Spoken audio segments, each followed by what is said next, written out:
आप ये देखिए कि जब बीजेपी में मुख्यमंत्रियों के नामों पर अभी सिर्फ मंथन ही हो रहा है, तब तेलंगाना को आज नया मुख्यमंत्री मिल भी गया और उस मुख्यमंत्री का नाम है रेवंत रेड्डी और ये हैं कांग्रेस के नेता। आज तेलंगाना में 54 साल के रेवंत रेड्डी ने कुल 11 मंत्रियों के साथ शपथ ले ली और बड़ी बात यह है कि कांग्रेस की इस सरकार में एक भी मुस्लिम विधायक को जगह नहीं मिली है और तेलंगाना में पहली बार ऐसा हुआ है जब सरकार में मुस्लिम समुदाय से एक भी नेता शामिल नहीं हुआ है और हमारे जो मुस्लिम भाई हैं, हम उम्मीद करते हैं वो इस समय हमें देख रहे हैं।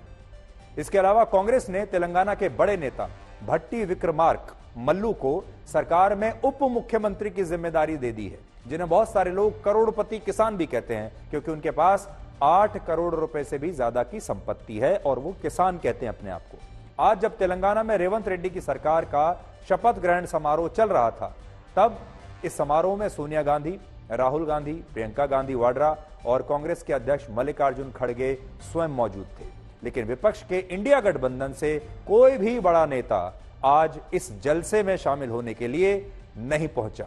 जिसकी वजह से अब यह चर्चा भी शुरू हो गई कि क्या कांग्रेस की हार ने विपक्ष के इंडिया गठबंधन में भी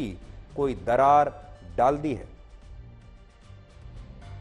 कर्नाटक राष्ट्र उप मुख्यमंत्री गारिकी स्वागतं पलुकुतोंदी वेदिक धैर्यंतो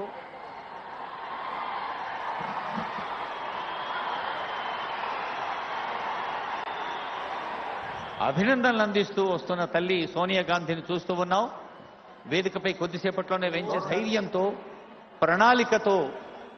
అందచేసేందుకు సిద్ధంగా ఉన్న ఈనాటి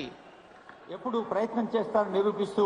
మరి ఢిల్లీ నుంచి వెంచేసిన సోనియా గాంధీ గారిని హృదయపూర్వకంగా స్వాగతిస్తూ ఉన్నాం।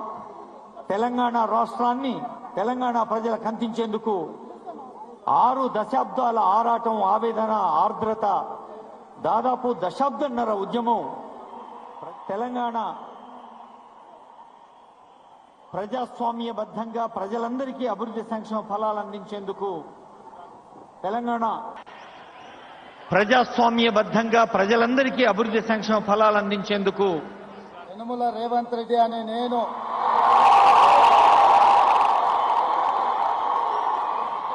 శాసనం ద్వారా నిర్మితమైన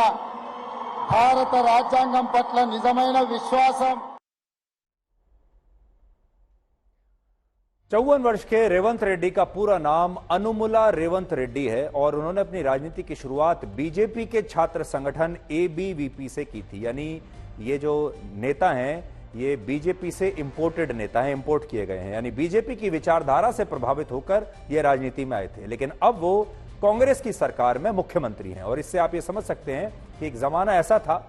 कुछ वर्ष पहले तक जब देश में ज्यादातर नेता, जो क्षेत्रीय नेता भी होते थे, जो छोटी छोटी पार्टियां भी बनती थी, वो ज्यादातर जो पार्टियां या नेता कांग्रेस पार्टी से इंपोर्ट करके बने हुए होते थे। यानी कांग्रेस को छोड़कर जो नेता बाहर जाते थे वो दूसरी पार्टी बना लिया करते थे। लेकिन उन सबका जो आप कह सकते हैं कि जो जड़ जो थी वो कांग्रेस पार्टी थी, सब वहीं से निकले थे। अब बड़े बड़े नेता बड़े बड़े पदों पर बीजेपी से भी इंपोर्ट होने लगे हैं और अब बीजेपी से इंपोर्ट होने वाले नेताओं को भी दूसरी पार्टियों में बड़े पद मिल रहे हैं और इससे आप ये समझ सकते हैं कि अब नेताओं की जो लेयर है वो कैसे बदल रही है। और क्योंकि बीजेपी को कुछ समय अब हो गया है सत्ता की राजनीति में प्रवेश किए हुए, तो अब बीजेपी से भी लोग बाहर निकलकर दूसरी पार्टियों में जाकर बड़े पदों पर बैठ रहे हैं।